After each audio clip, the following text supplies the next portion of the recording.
নমস্কার, মুঠোফোনে বন্দির আজকের নিবেদন রাতের শিমুরালী ভিস্তাডোম পোস্ট থেকে ঠিক কেমন দেখতে।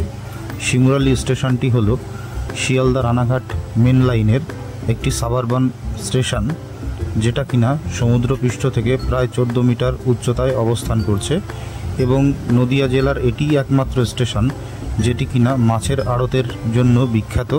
এছাড়া এই রেল স্টেশনটি শিয়ালদা থেকে 57 কিলোমিটার দূরে অবস্থান করছে, যেটি লোকাল ট্রেনে আসতে প্রায় 1.5 ঘন্টার কাছাকাছি সময় লাগে।